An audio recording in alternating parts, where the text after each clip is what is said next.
Good evening and welcome to Good News on Entertainment. I'm Carley Boyette. Tonight's show is featuring some heavy hitters in the Christian media space. A little later, I'm going to be talking with Kathie Lee Gifford about her latest book and devotional. And I also sit down with the CEO of Great American Media, Bill Abbott. But first tonight, we hear from the Kendrick Brothers. Their latest film, The Forge, will be coming out in August, and it's so good. As you might know, the Kendrick Brothers are no strangers to faith-based movies. They have created several successful films like War Room, Fireproof, and Courageous, just to name a few. Tonight, we head back out to Nashville at this year's NRB, where I sat down with Alex and Stephen Kendrick to get their thoughts on the state of Christian films today. But first, here is a little preview of their latest film, The Forge.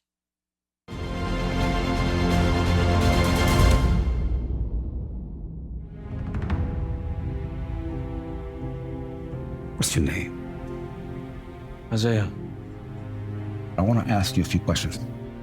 What kind of man do you want to be? And what do you want people to think when they see you coming? So let me be blunt. A big part of becoming a man is showing up. Can you do that, Isaiah?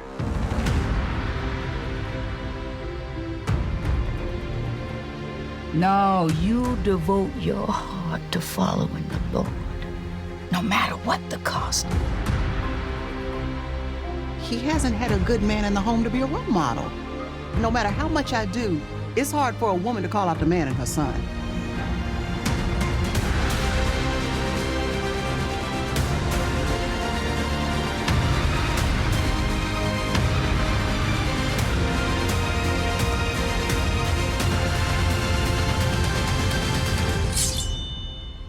Isaiah, welcome to The Forge.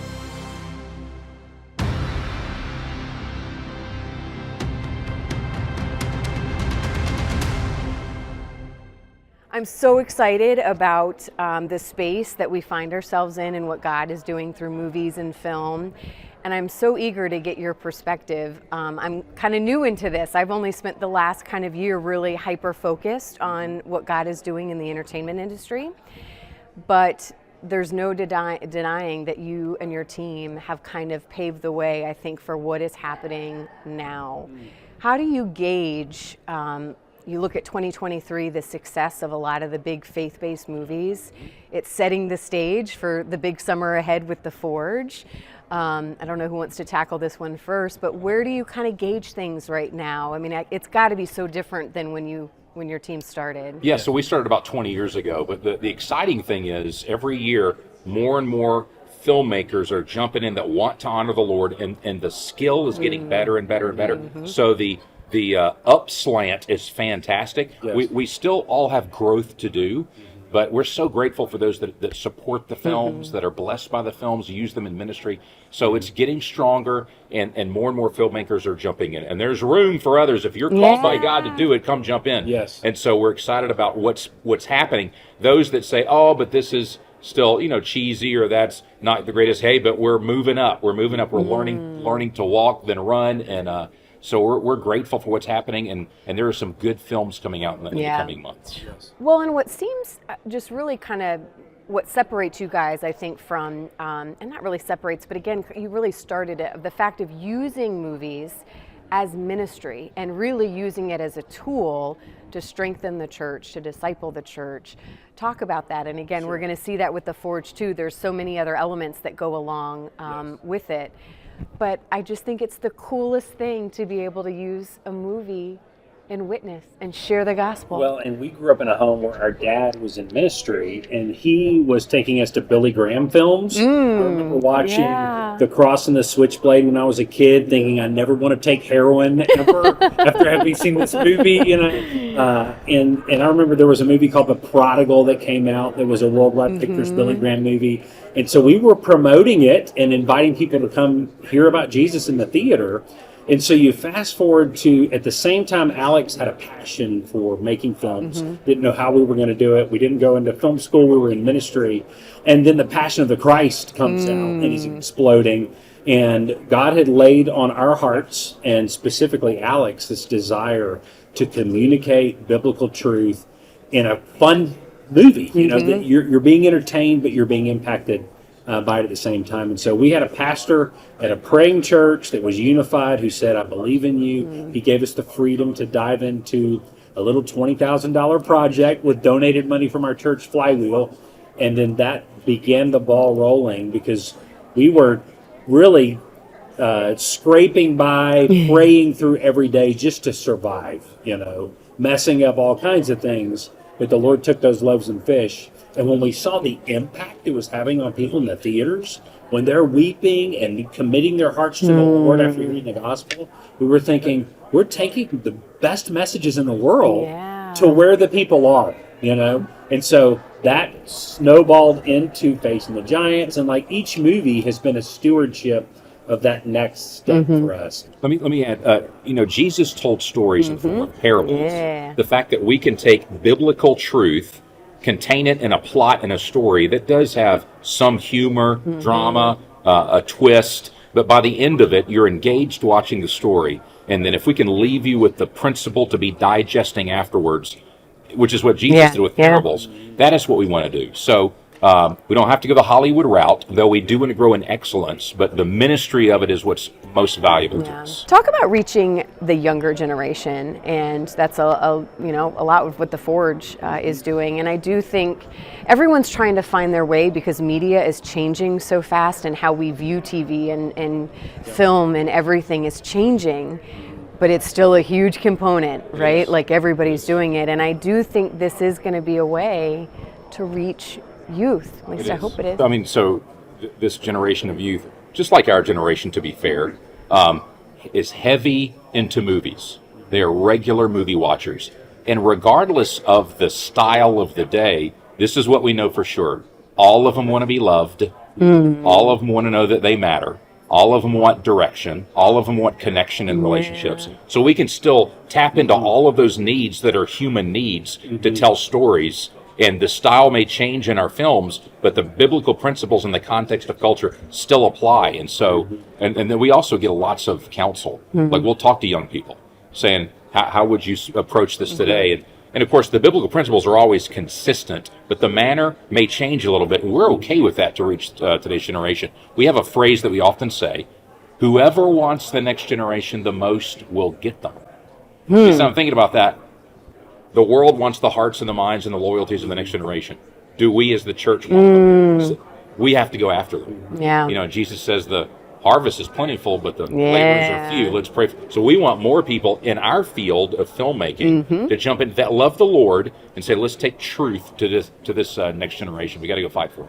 I know you've seen this in your own lives too, and I always love when I have conversations with creatives like you guys to encourage others that if they have a talent or if they have a gift that they feel like they've been given, when you surrender that to God and let Him kind of lead the way on how you can use that. Again, He doesn't need us to do His plan, right? Like it's just a blessing to be able to use our passion and our gifts for His glory.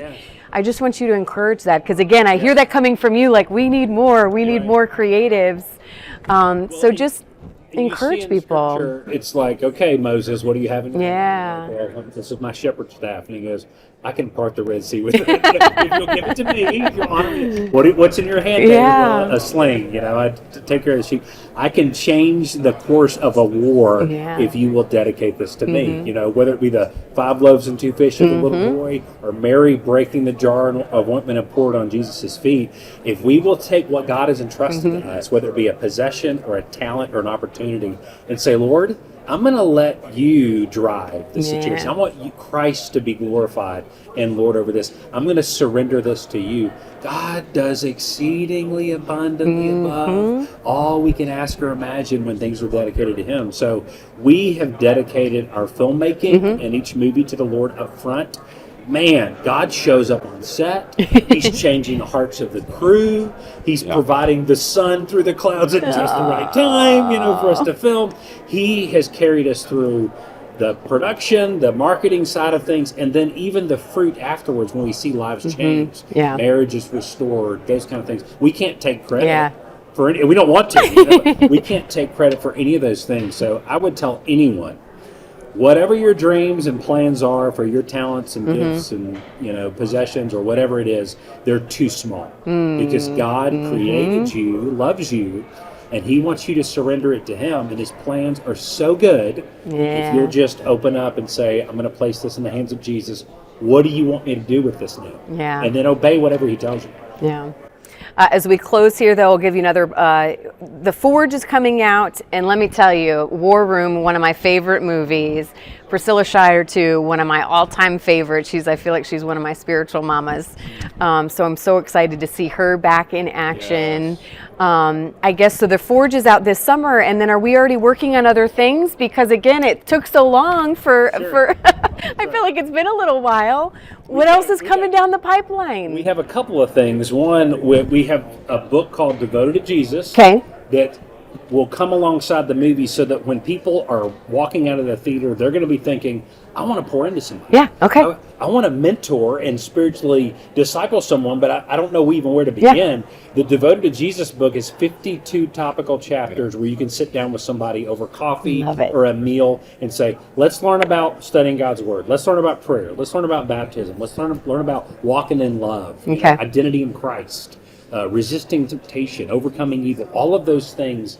And those are discussion starters so that you can disciple someone turnkey quickly and begin that process.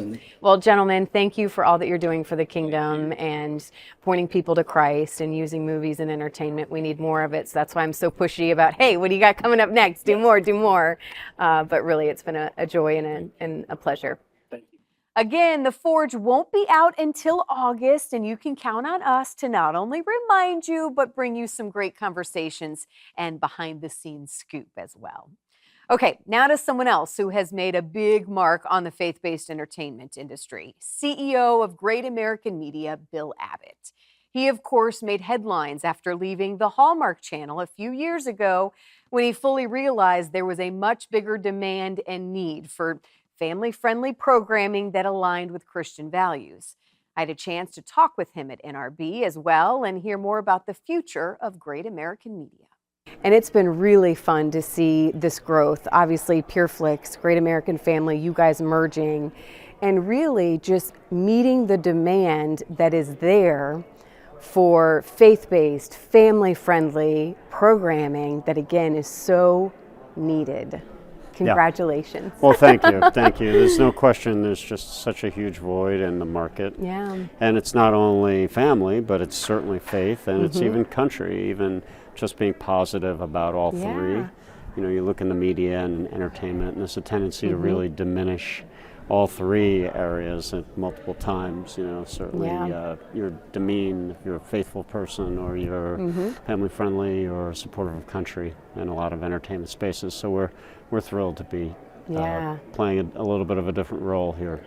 Talk about that partnership and what that means, because I think as families, as a mom myself, a lot of the talk here at NRB has been finding people, finding brands, finding outlets that you can trust. I think when we have so much coming at us, sometimes as a mom, we don't have time to filter everything before our kids watch it or before, we kind of let our families dive into something.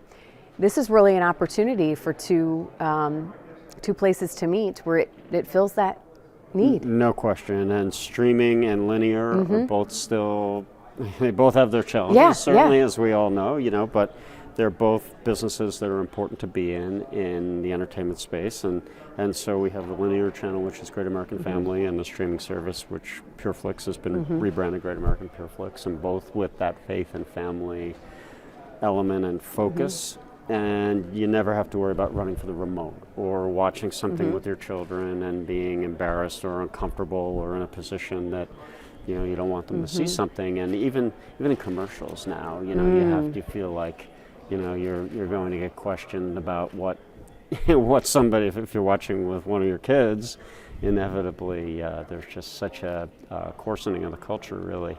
That's so true. I don't even know if I've really thought about how important that is too, about the commercials and some of the programming outside of it, that's well. Do you have a hand in that and in making sure that that's...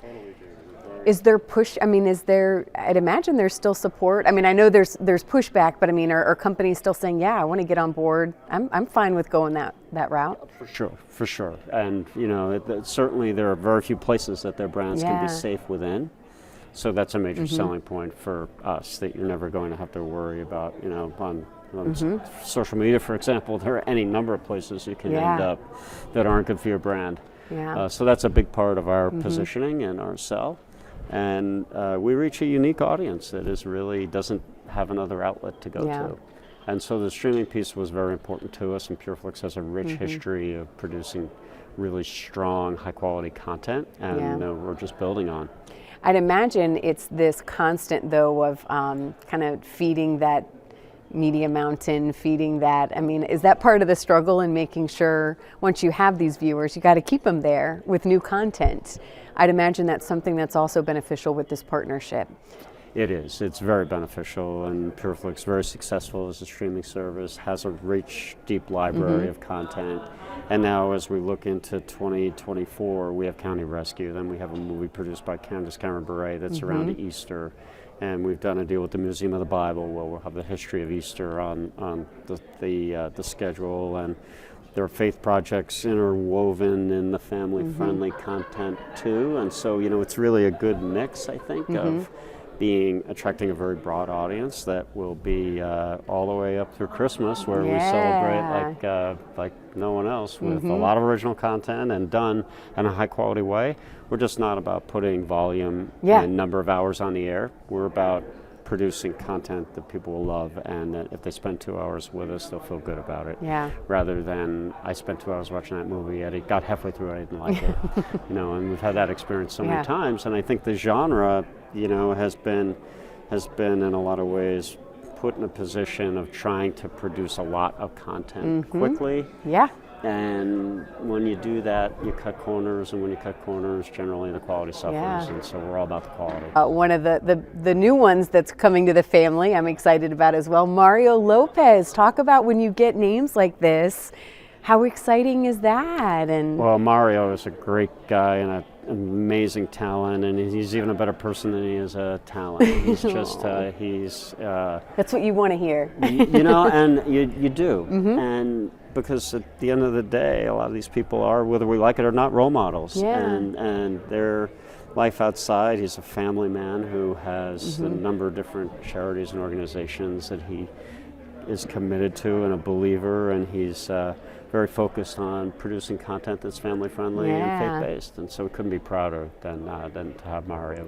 Do you envision more partnerships like that, and is that kind of the goal too for the rest of the year too, as you move forward? Certainly talent is a difference maker. Yeah. And gives you an identity and allows you to build your brand in a certain way, and Candace has... It feels like this season, though, there's more people getting on board, both talent on camera, off camera. It just seems like something is happening in the entertainment industry where you have creatives working together, on high levels.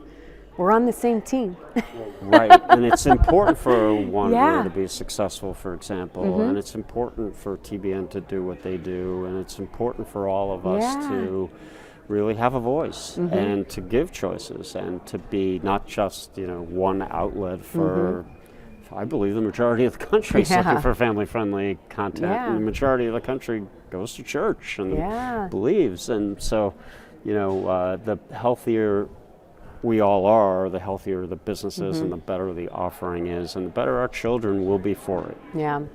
As we close here, just invite people, for whatever reason, if they have not had a chance to check out Great American Family or the streaming service as well now, invite them to do so and kind of give them some things to look forward to. Well, sure. So Great American Family is linear cable, just the traditional way that we all enjoyed TV for 30 plus years. And it's on, one of the issues is it's on a variety of different channel numbers across the country, so that's always challenging. But we offer just a very consistent approach that's family-friendly, faith-based. And the same with Great American Pure Flix. You can subscribe to the streaming service on a monthly or annual basis, and it will be filled with fresh original content, and as well as some old classics like God's Not Dead and I Can Only Imagine, and content that really moves your soul and makes you feel good. And some of those really are classics. I love when they can meet new generations, right? Like that's the benefit of streaming, is that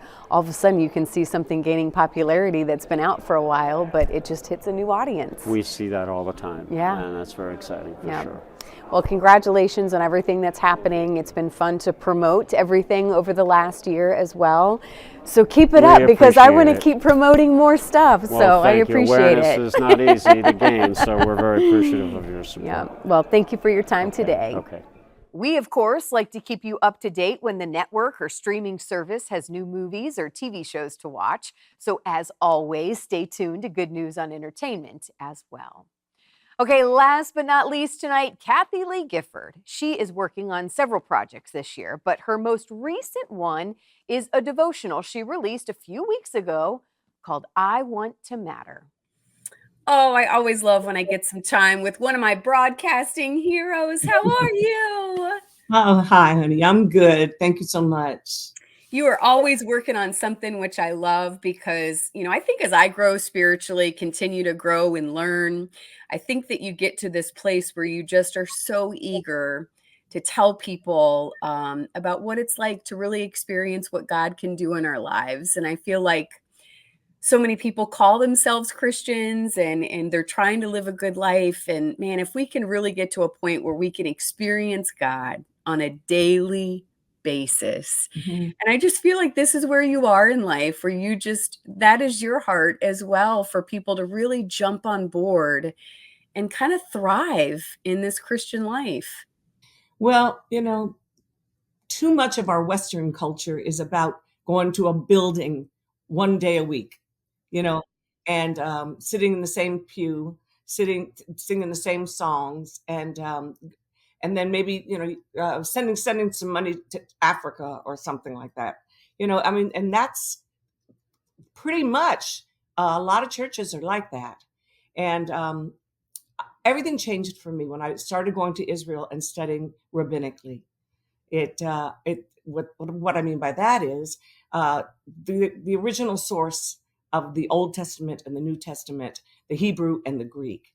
I wish they'd never separated the Old Testament and the New Testament, because it's one story. And unfortunately, a lot of people think that the Old Testament is for the Jews and the New Testament is when Jesus came, is for the Christians. It's one beautiful love story, and it should have never been separated to begin with. Yeah. Well, let's talk about this specific book, because again, there's been so many that you've worked on, so many videos, different series and different things. But talk about this latest one. And I know it kind of piggybacks off of another one, but the one we're talking about today is I Want to Matter. Oh. And man, this is just such it's true. We want to matter. We, as moms, right? Like, I want my kids to see me loving Jesus and, leaning on him and leaving that legacy of what really matters in life. So talk about kind of what the goal was for this kind of devotional in particular, because devotionals are hard. They're short, they're sweet, but sometimes we need that too. You know what? I had a book out a few years ago called It's Never Too Late. My book agent is a very good guy. And he said, Kathie, you know what? I don't think we're done with that book yet. How would you feel like if we take some of the stories that are in it and we make them devotional? So they're separated, and there's 60 of them. And I said, you know what? Let's see if it works. And it's I Want to Matter is a song I wrote years ago. And one of my favorite lines from it is, I want to matter as much as I'm able to be more than some faded face framed on some table. You go in people's houses and old, who's that? I don't know. I guess she was an aunt or something. I don't know. I want to be memorable to people. I want them. And the last line says, as much, and if I'm really honest, I would like to be the song that someone will be singing long after I am gone. It's just, of course, I have my children, and now I have 3 little grandsons. So I want to matter continually for them. But I remember years ago, learning from the wonderful Paul Newman that if I had a pulse, I had a purpose. And I think if you wake up every day and sort of take your pulse emotionally, and you've got one, that means God's got something for you to do today. And what God loves is when we ask him, what is it, Lord? Send me, let me do it. And that's a prayer he will always answer. And so there's a lot of wasted time in our lives. And I don't want to waste, especially when you start getting older and older and older. And that happens about 1 second a day at a time. After I held my husband in my arms when I found him on the floor when he'd had his massive heart attack, I've never been the same since then. Time is precious. Time is just precious. And that was a life-changing experience, obviously. But I'm just much more aware of how short life is. Years ago, someone asked Billy Graham, what has surprised you the most about life? And he goes, how brief it is. Man, oh man. You get very personal in this book too, which I think for people who have followed you for quite some time, like myself, and you've always kind of been an open book. I think that's why you are so relatable and kind of lovable. But in this, I mean, you really share some deep and kind of personal faith struggles that you may have had at times. I kind of saw one of, sharing the story of your sister. And really, you kind of lost your faith in the moment at that. I But it was a sure good did. reminder. I was so angry at God. Yeah. So angry. It's okay to be honest with that. He knows. Nothing's a secret to him, and nothing's a surprise. But my sister came out of her coma at that moment, and she said, Kathie, don't you curse this bag. She had an ileostomy done. Don't you curse this bag. It means I get to live the rest of my life. And that was 44 years ago. God is good. Well, again, there's so much that you have that you're working on. I want people to make sure they check out this devotional, though. And again, it's such a sweet. Again, there's can be studies that are long, but sometimes, we may not have the time for this. So this is such a sweet encouragement that I think people can read and really uplift your spirits kind of at the start of your day. And it's such an honor always to get some time with you. And we're going to talk again soon because you have another project that you're working on that's even I've got Herod and Mary coming down the pipe. Yeah. All right. Well, thank you for having me, Carley. God bless you. You can find her latest devotional, I Want to Matter, where most books are sold, including Amazon. And by the way, I will be talking with her again soon about a new book series coming out this summer as well. I hope you enjoyed tonight's show. I'm Carley Boyette, and I look forward to seeing you next week right here on your Christian television network.